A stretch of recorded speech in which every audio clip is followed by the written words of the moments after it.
Hello and welcome to episode 9 of All the Stitches. This is a show about quilting, knitting, cross-stitch, needlework, and whatever other craftiness I may be up to. My name is Colleen and I'm coming to you from the Lakes region of New Hampshire in the United States. And first of all, we'll address the fact that there's someone looking over my shoulder. So you're probably wondering what the heck that is, so I'll give you a quick peek at it. It's a scarecrow. So that's done. I actually have no idea of the pattern name or designer of that, but it was a store-bought pattern. Today's show is going to be about some works in progress. And some you may have seen a glimpse of before, but I just wanted to update you on those. And I have some other works in progress that I haven't shown you yet. So here we go. I'll start right in. I know you've seen this. This is Lori Holt's cross-stitch pattern called Farm Girl Fall. And as you can see, I've finished all the cross-stitch. I've bordered it with fabric, actually from her line, Lori Holt's line of fabric. And I'm going to be making a pillow out of it. So I guess it classifies as a whip because it's not quite a finished object yet. I've talked about this pattern before and her vintage cloth, which is a 10-count cloth. And I've given you the details before on my Fall Frolic episode. So as soon as I finished that one, I moved on to my next counted cross stitch for fall. And that is this one.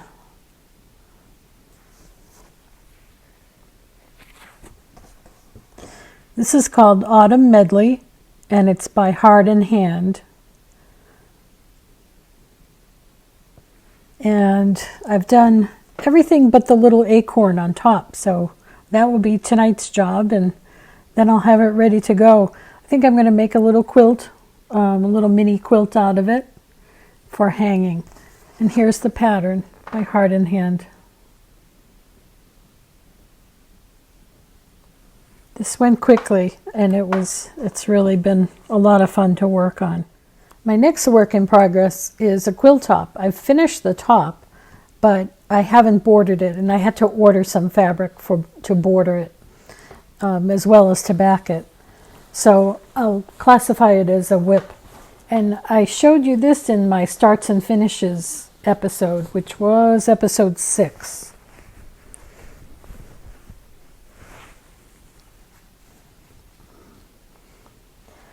These are pieced 1/4 circles. So you sew that curve, and then you can lay them out any way you want, but I really like the way these formed a circle, a bigger circle. I like to name my quilts, and I thought this seems like it should have a name related to the moon. So I'm calling this quilt The Whole of the Moon.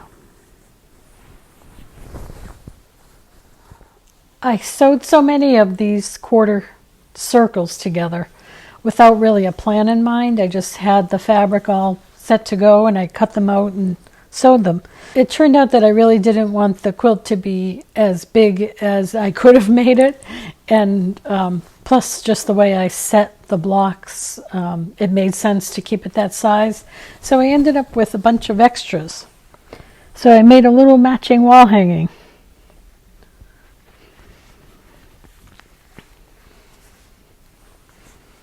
So it could be the whole of the moon too.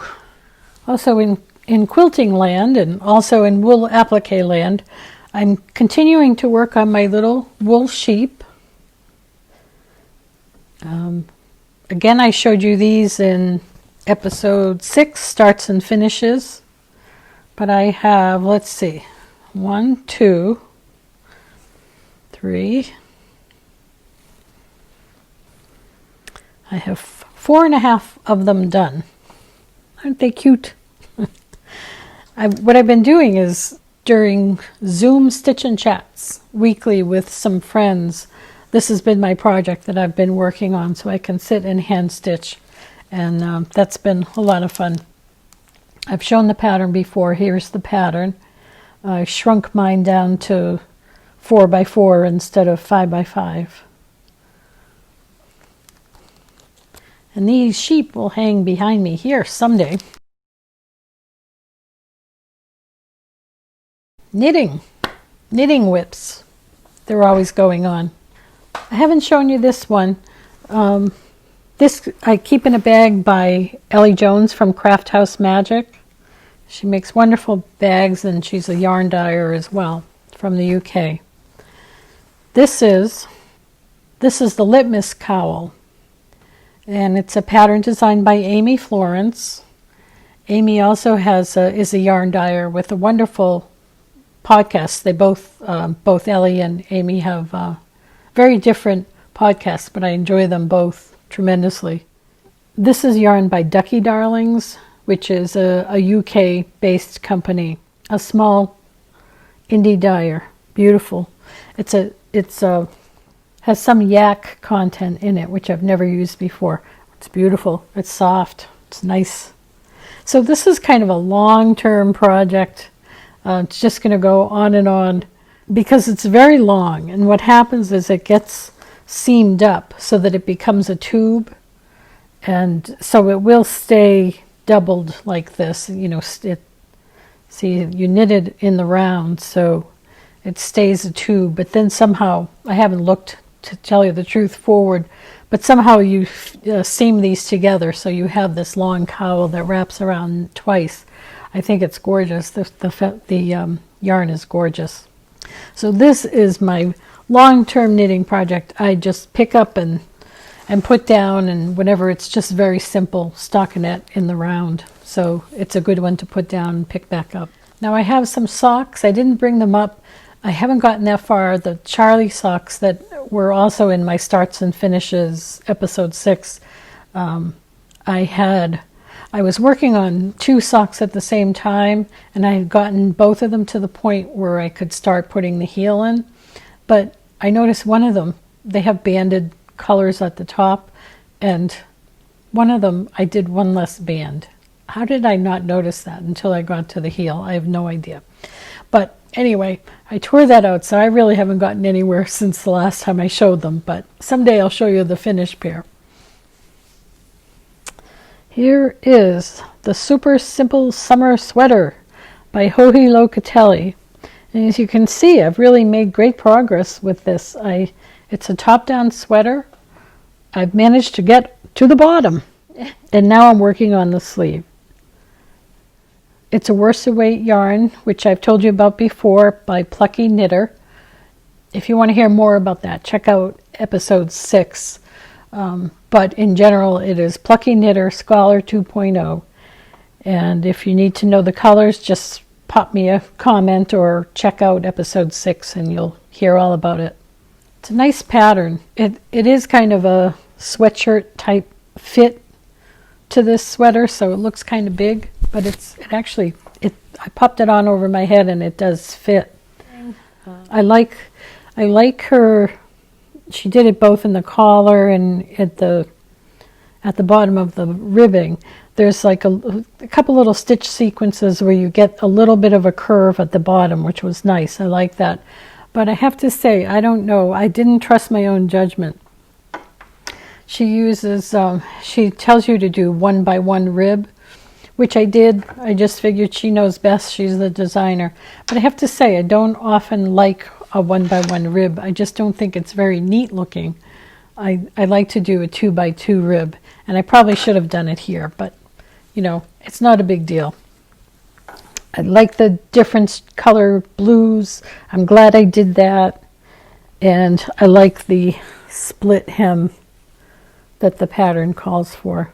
There's a lot of extra yarn there, but there's the split hem. So by the time you see this again, I think it'll be done. And it'll be a nice sweater for the winter. Even though it's called the Super Simple Summer Sweater, it's too heavy for summer, so I'll wear it this winter. And now I thought I'd introduce a new segment here, so drum roll please. Or maybe eye roll, that's fine. But I'm calling this segment Something Old because I keep coming across these nice little old projects that I worked on years ago and trying to spruce them up a little bit and make them more fitting for today. But the first one was a counted cross-stitch project. And it was made in 1988, 32 years ago. And you know how you can put something up and almost never see it anymore? Well, I think that's what happened with this. It went up and then it stayed on that same wall for years and years. When I moved, I kind of took another look at it and I said, gee, that's kind of cute, but for some reason, it was a counted cross stitch that I had framed. When I looked at it after I moved, I realized it had, it was very dingy looking. And, they get very dusty. They get dusty and they get, kind of spotted and stained. I took it apart. I took it out of the frame. And that was the other thing. The frame itself was very outdated. It was a very heavy sort of golden oak finish. And I just didn't think it did it justice. And in fact, this is not the frame, but it is exactly the type of frame that I used. It was this dark golden oak finish. And I didn't think it was really working anymore. So, I said, I could paint that. So I got some paint, Folk Art Milk Paint. And Folk Art brand, I used to do, in a past life, I used to do folk art painting on wood. So I know folk art products are really good products and good paint. So I felt very comfortable with that. I sanded the frame down and I put a coat on. Then I didn't like that the graininess came through, so I kept putting additional coats on. I was never really thrilled with it, but then I decided one last coat. I should have left well enough alone. I'm not a furniture refinisher, But I put one last coat on. Let it dry. The next morning I came in and looked at it. I don't know what happened. It's sort of like the grain raised up and it's all flaky. Now it didn't happen until this final coat. I have no idea why. But with that, I said, well, this is exactly the color blue that I wanted as the frame to sort of modern it up a little bit. But it just wasn't going to work. So I went online and I looked for another frame. I think it's a 5x8 or 5x7 frame, and it should have been easy to find, but you're trying to shop online these days. It's not working very well. So I really couldn't find the frame that I wanted. And I didn't know what I was going to do. I actually found that I had the pattern still, and I thought, well, it's a really nice little piece. If I can't clean it up and use it, I'll make another one. So I had also bought some of that soap, or it's not a soap, but it's a chemical of some sort for cleaning old linens. And it's sold by the Stitchery in the US, and it's called Restoration. And if there's a different name for it, a further name for it, I'll put it down in the title below. But you soak your needlework or linens in it. It does smell. It's not a good, pleasant smell at all. But you soak it for like 8 hours. And I have to say, it came out looking great. It didn't fade the embroidery thread. But it just took all that sort of dark spottiness off of it, except in the corner. In the corner of the piece, what I realized is that these frames have like a staple in the corner to hold the frame together, and that staple rusted onto the fabric. So it was basically a mess, but I kept looking at it saying, oh, do I want to restitch this? And then I looked at the piece itself, And that's where I got my hint about what to do. When life hands you scraps, make quilts. So I took that to heart, and I just cut it apart. I cut the cross-stitch piece apart and tried to find the perfect blue fabric in my stash. And I think it's pretty good. The fabric selection, I think, is pretty close. And I think it works. And so when life handed me scraps with this little cross-stitch piece, I made a quilt. And I had this little hanger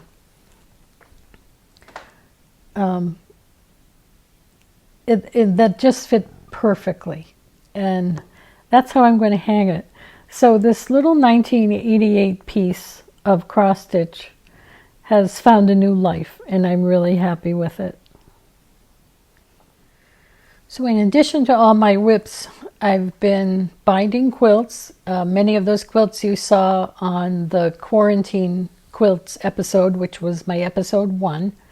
And I am down to 3 quilts. I'm just looking at my pile.